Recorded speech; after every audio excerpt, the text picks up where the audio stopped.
Welcome to Make the Grade with the Success Doctor, Stephen Green, where you'll discover actionable strategies to help your student to reach their academic goals, to excel at standardized testing, and to plan for the college admissions process painlessly. And now, here's your host, Dr. Stephen Green. And bring you back in. Hey, everybody. We are ready to rumble.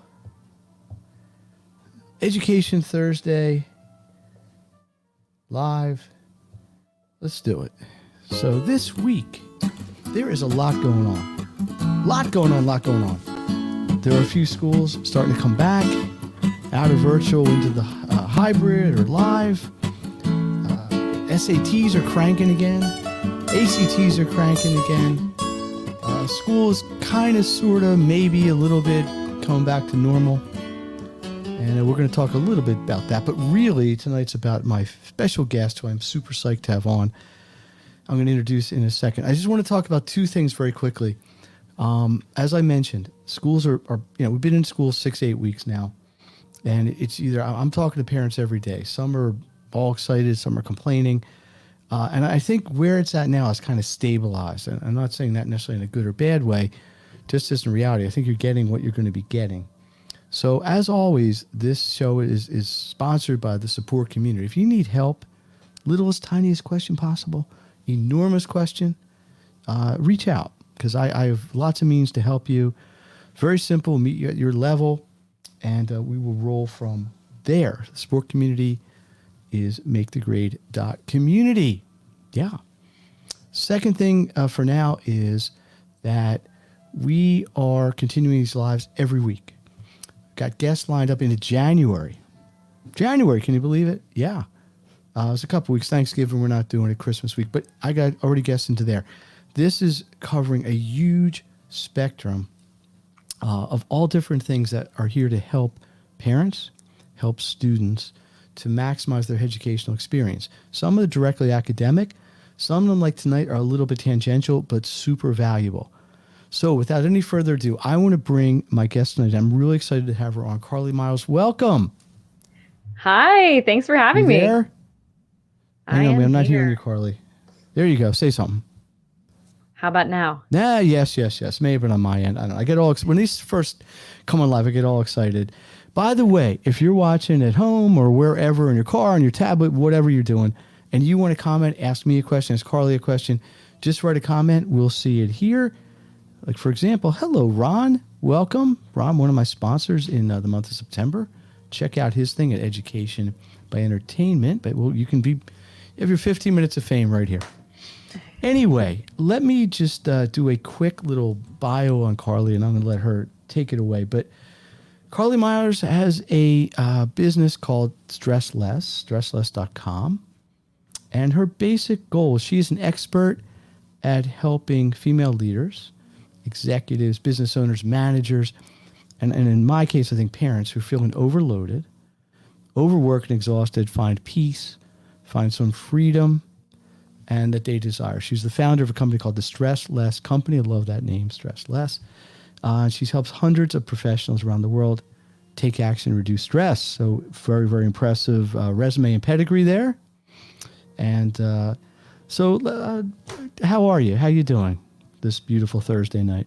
I'm doing great. It's my Friday night. I'm going to be taking off tomorrow, getting a little nature time in. So good for you. TGIT. Are you going hiking or something? A fresh air kind of thing? Yep. I'm going up to New Hampshire for a little time, surrounded by lots of trees and a camp in a tent. So good. Well, that actually sounds really nice to me. I would bring a heavy duty coat. It's probably a little chilly up there. But hey, look, there's something to be said for reconnecting, right? To the basics, getting back to the land, set your soul free, that kind of thing. Good for you. Good for you. And I know it's well deserved. But before you leave, let's talk about what you do. So can you just encapsulate maybe your mission statement or your goal, or what your core service would be for the parents and everybody out there who's listening right now? What do you basically offer? Yeah. So what we really focus on is we help leaders who are feeling overworked and exhausted, who are, first of all, let me define leaders here in this scenario. We typically work with executives, we work with managers, we work with business owners, people who have got a lot of stuff going on, including those professionals who have got kids. And they're feeling overworked and exhausted. And we really help them find the peace and the freedom that they desire. And as a result of our work together, what they learn is not only how to deepen their spiritual connection, and we might talk about what that has to do with stress later this evening, but they also learn those tactical tools so that they can experience more free time, more efficiency, and even more prosperity. And I see Ronald says hello, so nice to see you too. Is look, we live in a world where everybody wants a quick fix, right? Get a headache, you take an aspirin or whatever. You get whatever. You work out, you're a little bit sore, you put some cream on it. Does that blend with what you can do? Is this more deep rooted? I don't think this is something somebody can come to you and in 5 minutes all of a sudden, have some panacea that fixes everything. But take us through the process a little bit. So somebody presents to you and they're saying, I'm stressed. I'm just the weight of the world's on my shoulders. And where do you go from there? Yeah, so it really, it depends on the individual, but I would say that if we are in fight, flight, or freeze, where we are just freaking out, we feel like we're in a corner, we don't know how to handle the situation, right? Like we're in that space. The first thing that I would recommend is that we implement some creative stress reduction. And creative stress reduction, for those of you who don't know what it is a term that I've coined that means any activity that gets us out of fight, flight, or freeze mode and gets us into this state of play or flow, aka rest and digest. And so this activity can be anything. So it can be going on a walk, playing with your dog, painting. It could be baking a pie. It really could be formatting an Excel spreadsheet. It really doesn't matter what it is. It doesn't have to be sitting on top of a mountain in a lotus position, saying a mantra for whatever. Exactly. Okay. And the point of this being that when we're in fight, flight, or freeze mode, we have a tendency to make pretty poor decisions. So we act rashly. We make poor decisions. And so the first step, if we're in that state of mind, is to do a little bit of creative stress reduction so that we can get ourselves out of that mode so that we can start thinking clearer and we can think more strategically. Now, beyond that, I actually have a 7-step system, unique methodology called the Stress Less Method that I bring my clients through if they're experiencing stress. And it doesn't necessarily mean that we're experiencing stress every single moment of every single day. But it could also mean we're experiencing stress in every single moment and every single day. We're feeling overworked, overwhelmed, exhausted. We're maybe even feeling burnt out. And so we go through that 7-step methodology where we're ending on the other side of that. We're finding true emotional freedom, which is beautiful. There's so many levels we could get into this on. Let me start here. Because a lot of my audience typically are parents. They have kids in school, which in and of itself, by definition, carries some level of stress, right? The kid's not doing what they're supposed to do. They're arguing about homework. They got a bad grade. It's always somebody else's fault. Blah, blah, blah, blah, blah. But is there anything in particular, and your advice is sound, is there anything in particular you might be able to tell parents that maybe is a little bit unique in their own situation as opposed to, say, a business executive or a person in a corporate leadership type position? Yeah. Because there's so many layers as a parent. You can argue about school, of course, but then you have to clean your room. You gotta eat your lima beans. But so there's a lot of baggage sometimes that comes with this stuff. But is there something you could just right off the bat say to parents that might, some sagacious advice here? Yes. So it's funny. I thought that I had patience until my sister had twins and I decided to take care of them for a week. Thought I had patience. No. Yes. So Let's give you, there you go. Taking care of your sister's twins for a week. That's it. Thank you. Yeah, you'd get one to sleep, and then the next one would wake the other one up. But I would say that there is so much as parents that is outside of our control, right? And there's so much, I think this is in general, but I think most, really specifically with parents, you can't always predict how your teenager or your kid is going to react. You don't know what's going to, send them down a spiral. You don't know what's going to stress them out. You don't know even how, there's so much when it comes to having another person in your life. There's a level of unpredictability. Mm-hmm. And so relating this back to the stress less method, the first thing that I would recommend to parents who feel like their life is out of control, like whether it's the way the kids are, whether their kids are struggling right now and they're acting out or shutting down, or whether they're just like, what is going on with e-learning, what's going on with going back to school, somebody make up their freaking mind already, right? Like there's so much that's outside of our control. So that I would start with step 1 in my methodology, which is to deepen our spiritual understanding. Now, this kind of go inside, so to speak. Yeah. And so when I say the word spirituality, what I really mean is the undefined thing that gets us from a place of struggle and suffering to that beautiful state of mind, that peace, that freedom, ease, whatever. And so deepening our spiritual understanding is about starting to create a definition or an understanding of what spirituality means to us as individuals. And the reason that this is so important is because, like I was saying earlier, there's so many things that are completely outside of our control. And a lot of us, we have the tendency to, when we're experiencing those things that are outside of our control, we have that fight, flight, or freeze response. We start to freak out. Things can't be this way. And then we try to control the uncontrollable, which leads to even more stress. And so we have the stuff that's outside of our control. And then we also have the stuff that's inside, within our control that we can actually do something about. But oftentimes when we get in such a stress state, we end up neglecting the things that we actually have control over to worry and focus on the things that we can never change. And so this first step is incredibly important, especially to parents, because there is so much that is outside of our control right now. Mm-hmm. And we need to have the ability to start to hand off those things so that we can shift our energy from something that we can't change to focus on the things that we can and start making those changes.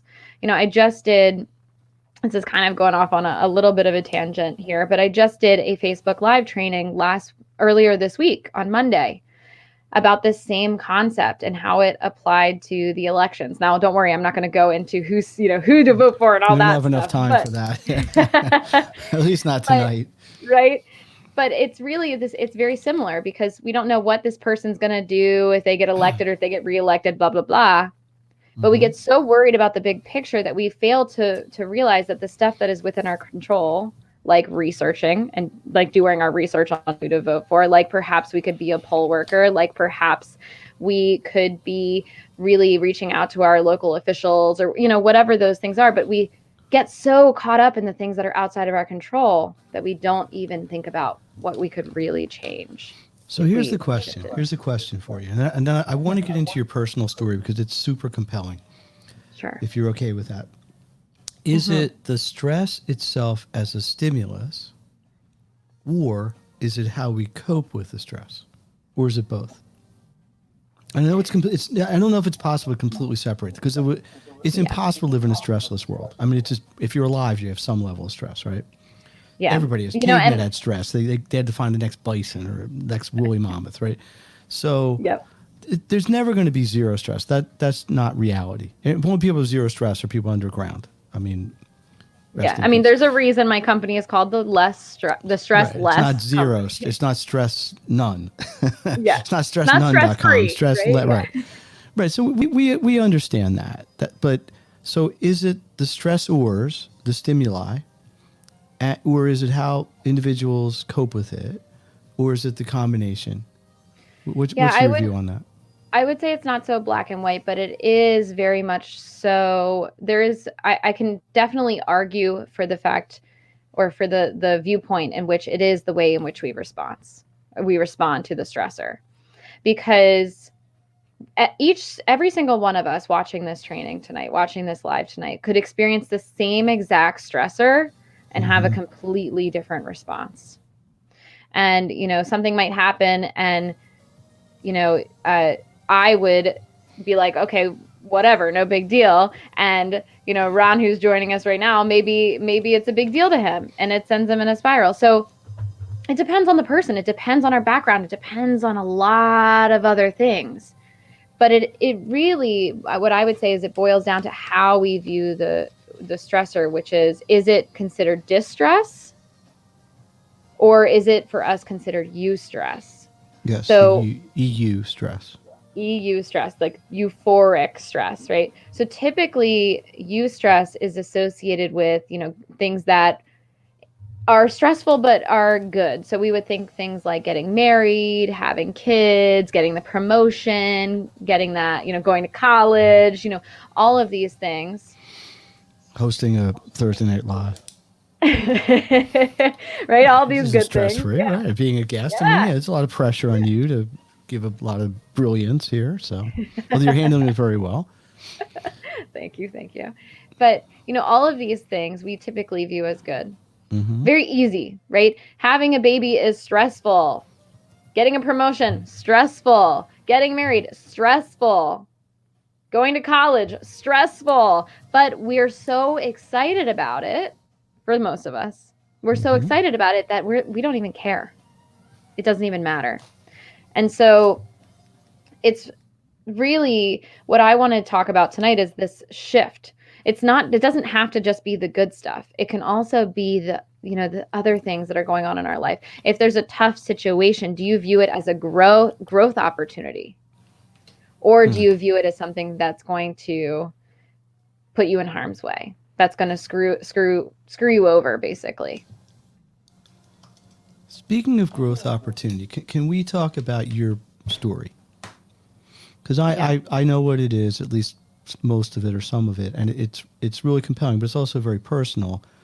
And I know a little bit of the reason why you're doing what you're doing, so I'm going to ask you to share that because it's a really powerful journey, right? Yeah. And I think what I've taken from it, and I've heard this before, is everything is a process, right? We're here, then we're here, then we're here, and it's not a quantum change. You kind of grind through it, and you change. Everything's kind of a gradual. Then you can look back and see a big change, which actually is a lot with what I see academically with kids. Nobody goes from an F to an A. There's a buildup. So let's go back. I guess to where everything started for you in terms of the stress coping, and if you want to share your story here, I think it would be interesting. So let's talk about this. So how this is kind of how you got into the stress less world, right? So let's hear it. Yeah. So this is definitely a very personal story, but it is the reason that I do the work that I do today. And when I was about 12 years old, actually a man was murdered in my home and my mom was shot 3 times. And, around that time in my life, things weren't working out between my parents. And so they separated and my mom started dating again, and she ended up dating a bad apple. And we realized it a little bit into their relationship. And so she broke it off. And then she moved on, right? As we do when we go through breakups, separations, divorces. She started dating again. And the problem is that ex-boyfriend never stopped paying attention.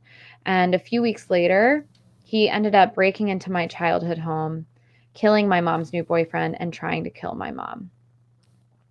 And my mom, I mean, this guy literally shot my mom point blank in the back of her head, through her L5, in her spine and through her arm. I mean, she was not supposed to survive. The doctor said she had a 3% chance of living.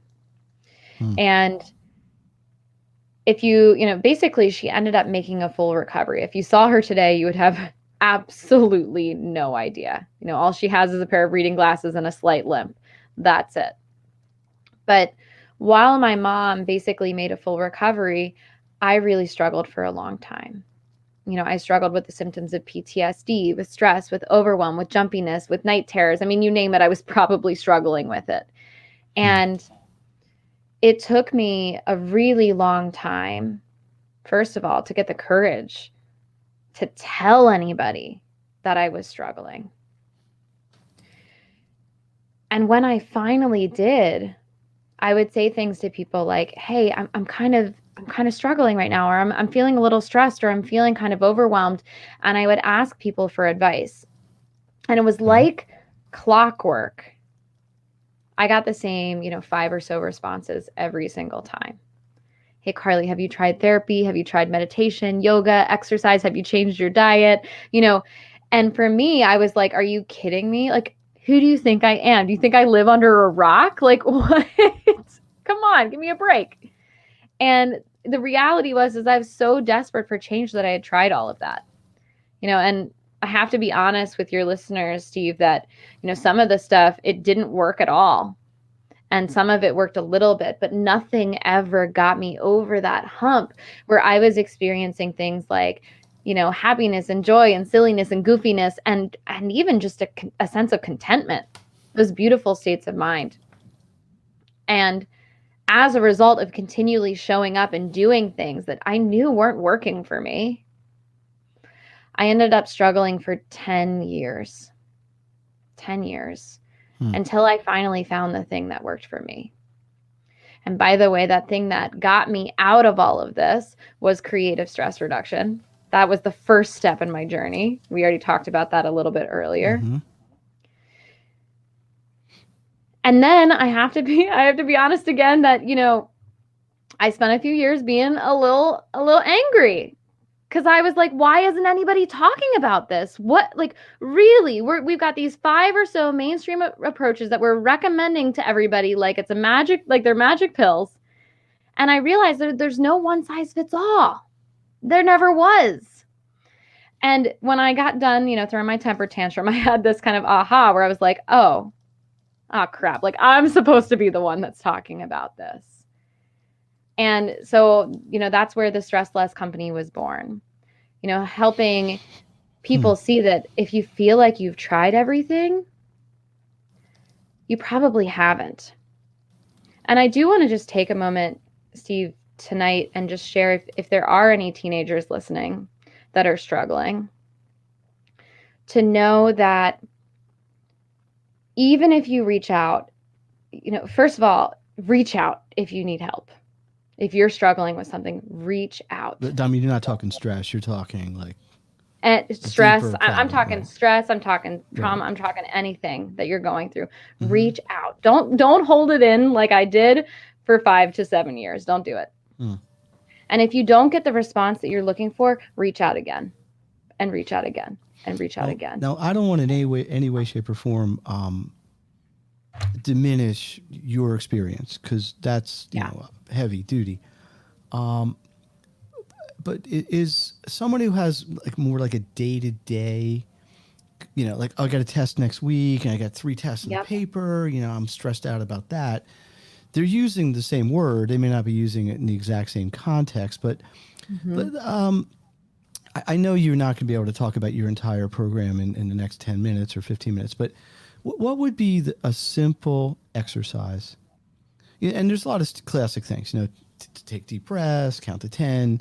But is there just some kind of simple exercise, I'm going to use that word, that you could share with people just to kind of put the brakes on it a little bit, like maybe, or something like that? Is there like a first thing that you might suggest doing? I know it's not going to cure.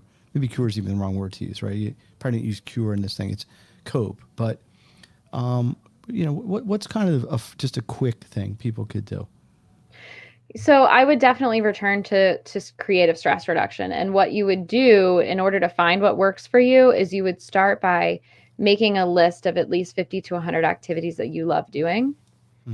And then kind of narrowing it down from there. What is, let's make sure it's not harmful to ourselves or to others. Let's make sure if we've experienced trauma, that it doesn't trigger us. Let's make sure that it fits into our time and our financial resources. And let's also make sure that if we did it every single time, we would be, if every single time we're stressed. Just taking a walk around the block. Yes, exactly. So when you're making that list, you're going to narrow it down to the things that are healthy and accessible for you. And that, I've had clients where, they're taking a test and they're getting nervous, and their creative stress reduction is, something that just brings them a sense of calm is rubbing their hands on their thighs, right? It gives them a sense of groundedness. It gives them a sense of calm. I've had other clients where it's, drawing the infinity symbol on their hand, because that can be a really grounding activity. It can, we've all heard about breath work. We've, just focusing on our breath. One little tip that I would give around, using the breath to manage stress is that your body actually creates hormones and releases different chemicals when you exhale longer than you inhale. So it's not about just taking deep breaths. In fact, that's probably going to get you more worked up. It's actually about making your exhale longer so that your brain is triggered to release those hormones and those chemicals that create that rest and digest response. Like so those are a few. Yeah. So those are a few, but again, I always hesitate to give specific advice because each and every one of us are unique. So always start with a list of activities that you love doing that make you feel good, narrow it down to the items that are healthy and accessible for you, and take it from there. Start exploring. How do you feel about, I have a background in psychology, and there's a school of therapy, and I'm blanking on the exact name, it doesn't matter. Where at some point the patient has to confront their demons. Not using the clinical terms. It's not it. What you're talking about is kind of a coping and adaptive sort of therapy. Not right? dealing with it. So you're not really asking somebody to say, hey, you got stressed out because of something, and we got to go hit that head on, so you don't have that stimulation anymore. Is that something that you think is important? Like I'm going to use an example. Yeah. I have kids. I can work with them, virtually in an office, whatever. I know they know their material. I know they know the information. They go into a test. They get out of their their comfort zone, and they don't perform as well. Commonly called test anxiety. And there's 100 things people say to get around that. But that's just kind of a lower level thing. That's not going to put somebody into suicidal mode, hopefully at least. What's the simplest way to get somebody to self-monitor this? Or is there one? Yeah. So what we've talked about so far is simply a tool to get out of fight, flight, or freeze mode. And if you find yourself in a situation where you have to perform in the moment, those are great tools to just get yourself back in the game as soon as possible. But when the real work, and this is the reason why clients work with me, is that they want to figure out what's really deeply causing, not just putting a Band-Aid on the problem, but preventing the stress, the unnecessary stress. And so an example like, getting testing anxiety, there's likely, the test is the stressor, live testing is the stressor, but that's quite frankly, in my work, I found it's never actually the real block, the real thing that's causing the anxiety and causing the stress response. That's exactly why, step 2 in my methodology is to identify the blocks, because if we don't know what's causing, for instance, that testing anxiety, we don't know what to do about it. And so we're stuck in the cycle of, testing anxiety, creative stress reduction, anxiety, creative stress reduction, and you're just, anxiety, meditation, whatever. You're just in that cycle of constantly trying to soothe yourself instead of get to the root. So what I would recommend is, we actually have at the Stress Less company, a system that we take all of our clients through to figure out what's really at the root. But I'll give you an example just for the sake of this argument. So let's say we have a student who has high levels of test anxiety. They completely blank when they sit down. They're 3 questions in, a challenge comes up. That's when things go awry. There's likely, we start with identifying, okay, why are they feeling this way? Why am I feeling this way? There's probably a story that maybe it's I'm not smart enough. Maybe I didn't study hard enough. This always happens to me. This is just my anxiety, whatever the story is. Mm-hmm. And then we go a step further and we say, okay, what's the feeling? Now, in this case, it's pretty easy because the feeling was part of the scenario. We're feeling anxious. We might also feel like a sense of despair because we don't know how we're going to remember all the answers for this test. And then we take it a step further and we ask ourselves, and this is a really important question. Which of my basic needs are being threatened here? So if we think about Maslow's hierarchy of needs, Maslow's, right. Mm-hmm. At the bottom, we have physiological, food, water, shelter, clean air, that kind of stuff. Then we have safety needs. Then we have love and belonging. Then we have self-esteem. And at the very top, we have self-actualization. Exactly. Mm-hmm. We ask ourselves which of these needs are being threatened, not necessarily not being met, but being threatened by this. And so if we have, for instance, a student that has parents that don't accept anything less than a B, that could be a basic love and belonging need that's being threatened by this test.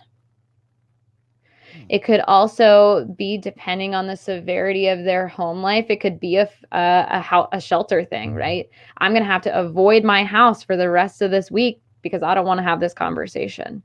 And so if we identify the basic needs that are being threatened for this student, we realize it really has nothing to do with the test and forgetting the answer, and it has everything to do with what the parent thinks or what the student is assuming, the story that they're telling. They're assuming is going to happen if they, quote unquote, fail or don't get that A.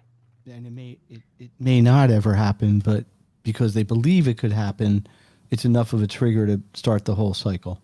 Yes. And believe it or not, we're not even the whole way at the root here. We're only, 3/4 down. Right, so we got a very big onion here.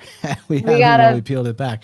Mm-hmm. Carlee, listen, I find this really, really interesting. And I know it's a very individual thing, right? I mean, people could be listening to this and saying, I get it. I just don't know what to do. Or I get it. Now I know what to do. This is Steve Green, my guest, Carlee Myers, Education Live Thursday. We're here every single week talking education, but really talking about ways parents, students, people can help themselves in the classroom, out of the classroom, maximize your education. That's my thing. But I love having experts on that can just bring so much value with this. I mean, I'm not even joking. We could talk about this for weeks, but we only have about 10 more minutes. Is there anything you're doing, like anything you want to plug? Like, do you have an event or a workshop or anything that you may be able to offer anybody in the community here? Absolutely. So I will start by saying, if you're a parent and you feel like you could use some support, you're feeling overworked, you're feeling overextended, what I'd love to do is offer you an invitation to chat one-on-one with me. And so, what will happen there is we'll sit down for a phone call and we'll look at, what's causing you to feel overworked, what's causing the exhaustion, what's causing the stress. And I will listen deeply and I will hold space for you. And then together we will get to the root of why you haven't found that peace and that freedom yet. And yet is the key word here. And so in order to grab that opportunity, what you're going to do is you're going to visit stresslessco.com/apply. you're going to fill out that application. Make sure you mention Dr. Stephen Green in that application, where you came from, make the grade. And a member of my team will be in touch with you within the next 48 business hours, should it be a good fit for us to talk, for me to be able to support you. So that's definitely one place where you could go. I also run a self-care in action group. It's a self-care accountability group that is completely free, that meets bi-weekly on Tuesdays at 5:30 p.m. Eastern. And so if you're interested in checking that out, you're like, you know what, I need to start taking care of myself, I need to implement the creative stress reduction that we were talking about earlier, then you're going to visit stresslessco.com/self-care. And all you need to do is enter your name and email, and you'll get the reminders and the links and everything for that. Let me ask you this, because I've asked a lot of my recent guests this. We're in a stressful time. I don't think anybody's going to heavily debate that. I'm not sure when it's going to end. I don't know what the normal is going to be, whenever that is. I'm trying to stay positive. So is there anything positive you think will long-term come out of this? What I usually, like, if somebody asks me that question, I say, I think the acceptance of virtual education is way, way up. I've been doing virtual teaching for 10 years now. And sometimes you have to convince people, hey, you can learn this way. Trust me, you really can. And I think people now that have experienced, it's not perfect, and it's not perfect for everyone. But generally, when done properly and done with conviction, people can definitely learn. And I look at that as a positive, because it opens up education to a lot more people. That's the positive to me. But is there anything in your world, in your profession or personally maybe, that you feel is going to be a positive, kind of coming out of the negative, as it were? Yeah. So I had a friend back in, I think it was March or April. We were on a Zoom call, and she shared, it's really funny. I feel like the world is in a forced, like a global forced, like yoga or meditation retreat. Like, not all of us want to be here, but we are. And we're really being forced to reflect, right?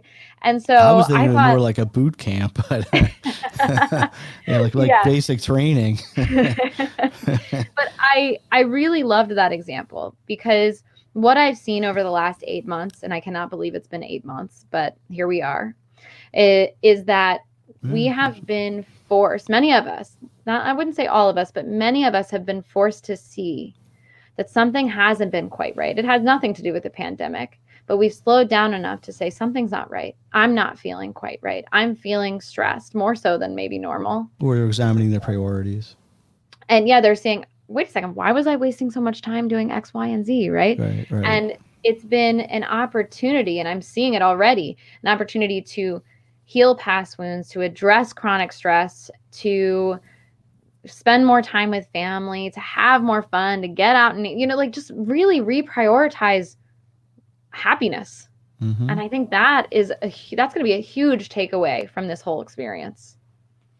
I completely agree with you about the kind of the reshuffling of what's really, really important. And it's not completely wiping things out that everybody always thought were important, but it's interesting. I was talking to somebody, a teacher, a friend of mine, when this all hit in March, middle March, everybody's a couple weeks, a month, maybe. Spring break's coming up. It'll all be normal by April 15th. I don't think anybody, medical, non-medical, whatever, thought this was going to be a 7, 8, 9 month, 12 month, who knows, thing. It's really interesting. The last question for you.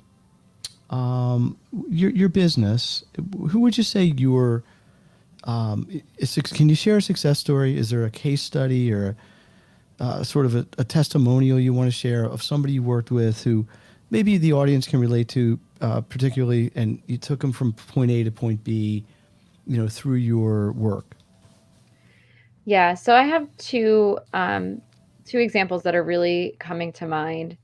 One of which I think relates more so. So we'll start there. So I had a client a few years ago who was a professor and leader at a local university, big deal university. Mm-hmm. And she not only managed a big team, she had to do research for the university, and she was working with hundreds of students. And she had a high stress job. And in addition to that, she had family. And so she was constantly, there was always a reason for her to be stressed. And she was, for the most part, to the point where she would get so overwhelmed by the to-do list, so overwhelmed by her responsibilities, that she would become basically the world's most indecisive and exhausted leader, right? And so she would end up in meetings and situations where she couldn't prioritize. She couldn't say what needed to be done first, what needed to be handed off. The thought of grading hundreds of papers just made her brain want to explode. And for her, all of that work stress ended up coming home. And it was when one thing went wrong, she was snapping at her loved ones. Had nothing to do with them. Yes, they probably were being a little bit annoying, but right, it was just the straw that broke the camel's back. Classic projection. Right? Yeah. So in our work together, she worked through this 7-step methodology. She realized that, one, she needed to implement creative stress reduction to get out of indecisive mode so that she didn't exhaust herself. And when she did, then we moved into the 7-step methodology. And then she was able to say, okay, I'm going to sit down. I'm going to do this. I'm going to do that. You're going to do this. I'm going to focus on this. These are my priorities. She was able to move through her day with ease and grace. And then she was able to come home and be truly present for her family. There was no projection. There was no outlash of discomfort feeling from the day before or the previous day. It was just ease. It was just connection. Their hard stuff came up, but she was able to shift in the moment and rise to the occasion. Wow. Now, is that a month, 6 months, a year? Is there? I know it's hard to put a clock on it, but this probably took a little bit of time, right? Yeah. So for her, it was in the 6 to 12 month range. There was a lot of shifting that needed to happen. There was a lot of blocks that needed to be identified so that she could change her actions. But yeah, so all of my clients work with me for a minimum of 12 months because it's not just one thing that's causing all of our stress, as much as we all wish it was that way. That if we just handled this one thing, if we made more money, if we got better grades, if we whatever, there's so much more. And so it was really over that 6 to 12 month time frame that those big shifts started to happen for her. Powerful. All right. I know you said you got 2. You got one really fast because we're coming up against our deadline here. Yeah. So the other one, the other ones I'll just share really quickly. It's a little bit more extreme, but I had a client come to me about a year ago who had, she had tried everything by normal standards. She had been to therapy. She had been to a psychiatrist. She was taking medications. She was learning about meditation. She was trying to exercise. I mean, she had tried everything. And in the past, she had found herself in the hospital for different suicidal thoughts and things like that. I mean, this is a more extreme example. And she came to me as a last ditch effort. Like, I can't get that. I need something. Something needs to change. I'm struggling. And the doctors aren't helping anymore. The therapists aren't helping anymore. They're on my team. I'm not letting go of them, but they're not working. And within just 6 months of working together, I have to tell you, the first step was the most powerful for her. Because she realized that her relationships were causing so much stress in her life. She was trying to control the uncontrollable, aka other people. And when she realized, she was able to hand this off to a higher power, whatever that meant for her. And she was able to identify what was causing that urge within her, in addition to all of the other blocks. She was able to not only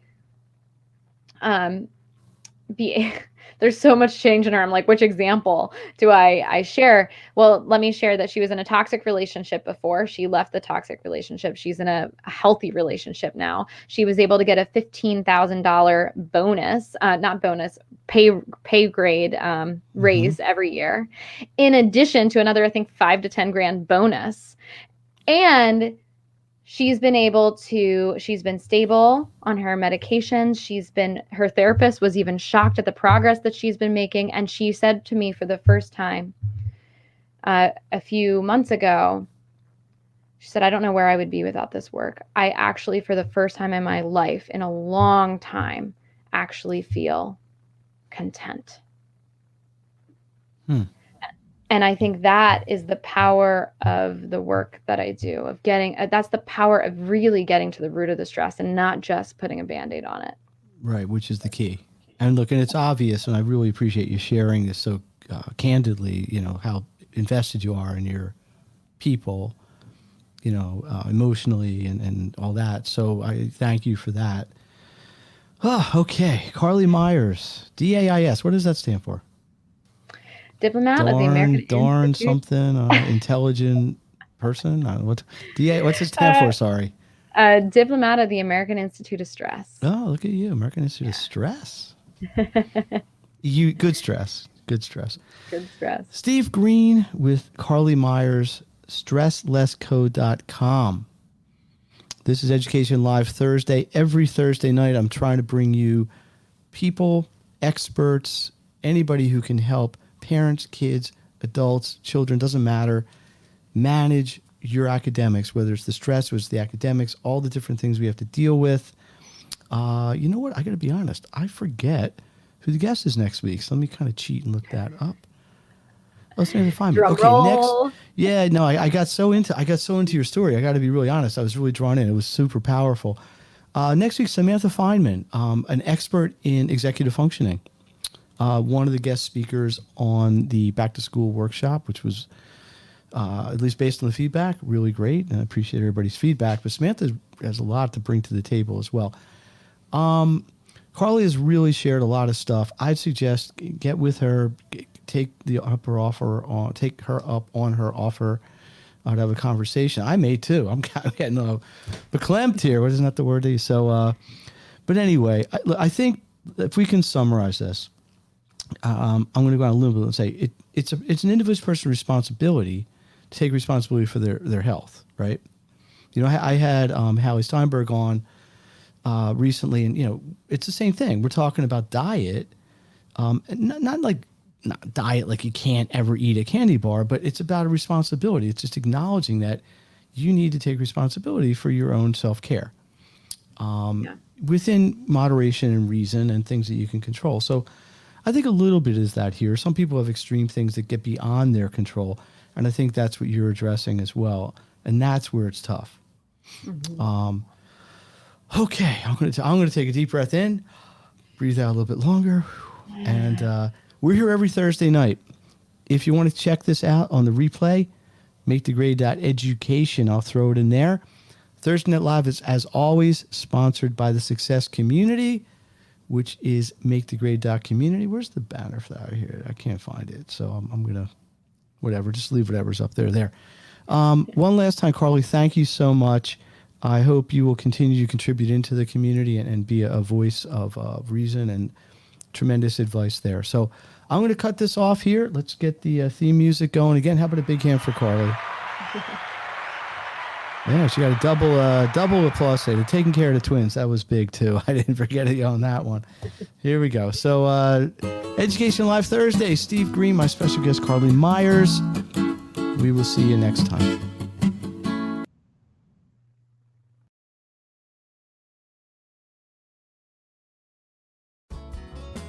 You've been listening to Make the Grade with the Success Doctor, Stephen Green. If you enjoyed this episode, be sure to subscribe. For more resources and support, please visit makethegrade.net.